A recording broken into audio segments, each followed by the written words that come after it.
Hello friends, this is Vijay Singh and you are again welcome in your YouTube channel The Study with Chemistry।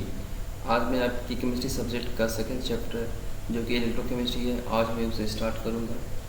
तो आज के chapter में हम सबसे पहले ये देखेंगे कि इलेक्ट्रोकेमिस्ट्री का बेसिक इंट्रोडक्शन क्या होता है, क्योंकि जब तक हम किसी भी चैप्टर का इंट्रोडक्शन नहीं समझते तब तक वो चैप्टर के कंसेप्ट हमें क्लियर नहीं होते।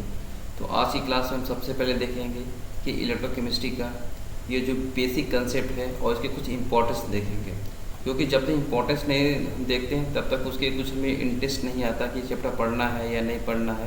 तो सबसे पहले किसी भी टॉपिक को अगर पढ़ना है तो सबसे पहले उसके एप्लीकेशन और उसके बेसिक यूज़ को देखते हैं।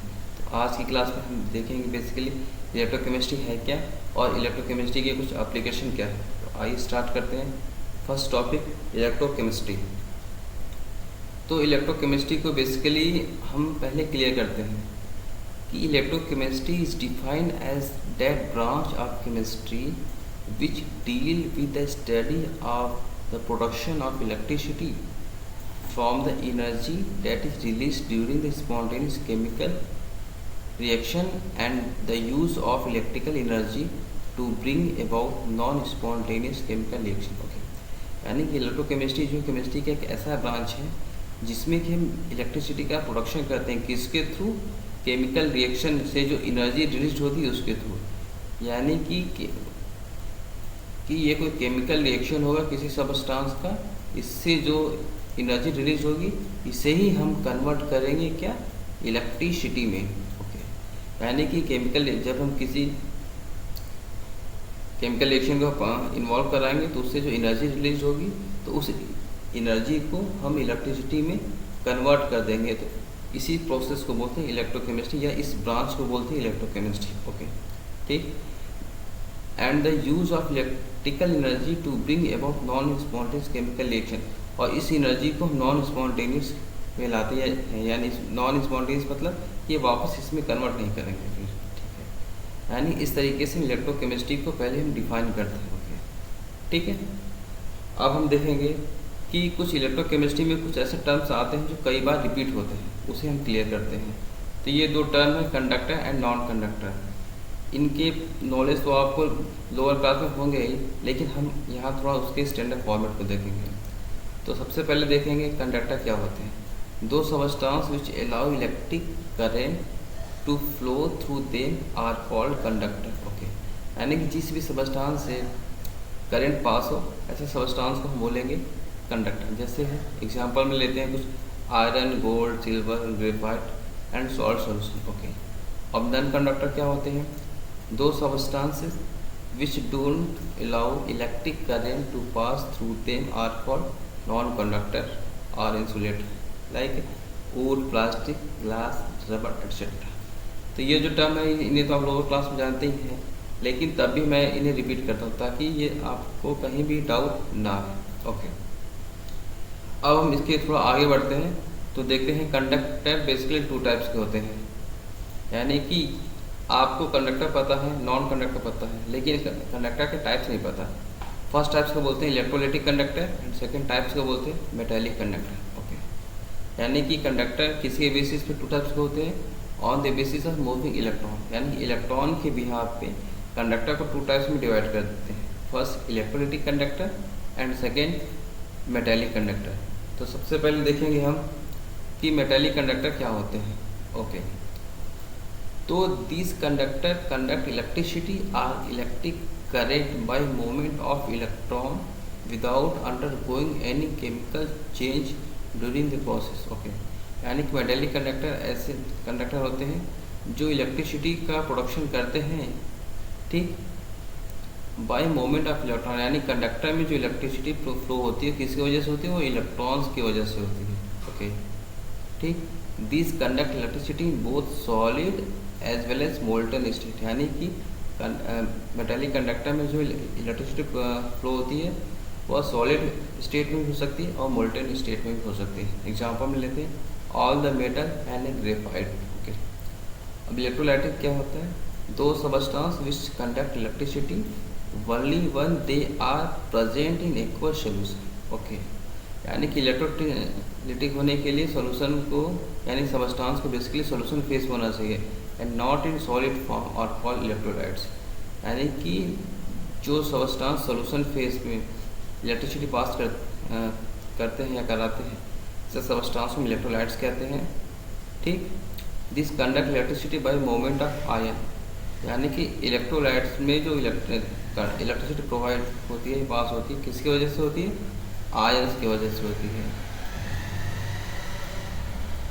ये आयंस की वजह से इलेक्ट्रिसिटी फ्लो होती है। ओके, तो इस तरीके से हमने देखा कि मेटालिक कंडक्टर क्या होते हैं और इलेक्ट्रोलाइटिक कंडक्टर क्या होते हैं। ओके, अब ये जो इलेक्ट्रिसिटी पास होती है कंडक्टर या मेटालिक और इलेक्ट्रोलाइटिक में, दोनों में फ़र्क क्या होता है देखेंगे कुछ, इसलिए हमने आपके लिए एक नोट पॉइंट बना रखा है।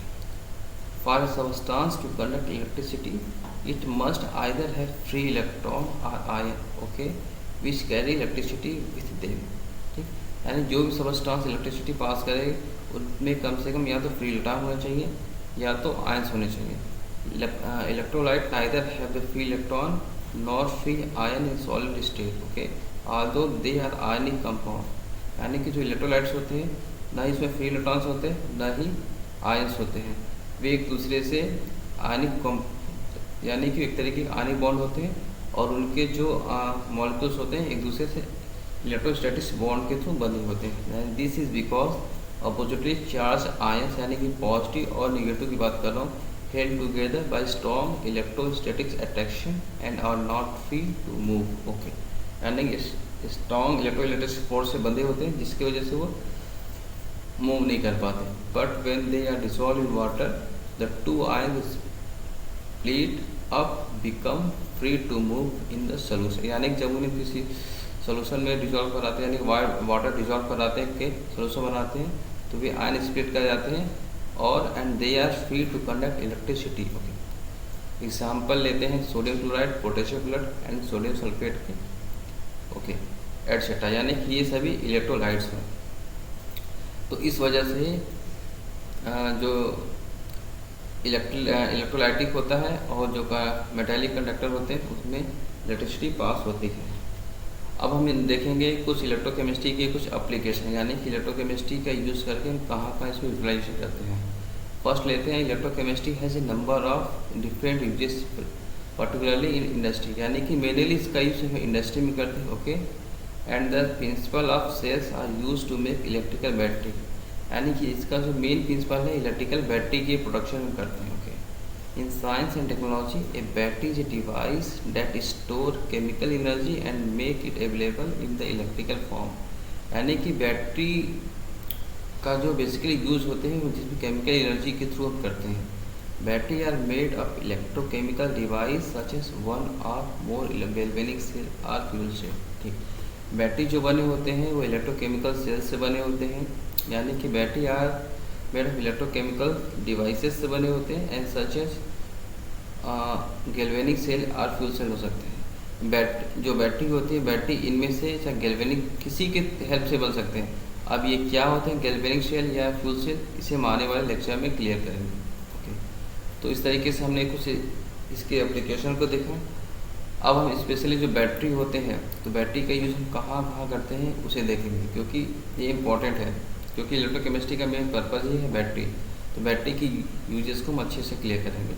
इलेक्ट्रिकल अप्लायंस सच यानी कि इलेक्ट्रिकल जितने की यूजेबल ऑब्जेक्ट होते हैं बेसिकली आज के मॉडर्न टाइम में सेलफोन्स में तो काफ़ी यूज़ है, क्योंकि पहले के सेलफोन की बैटरी बैकअप थोड़े कम होते थे।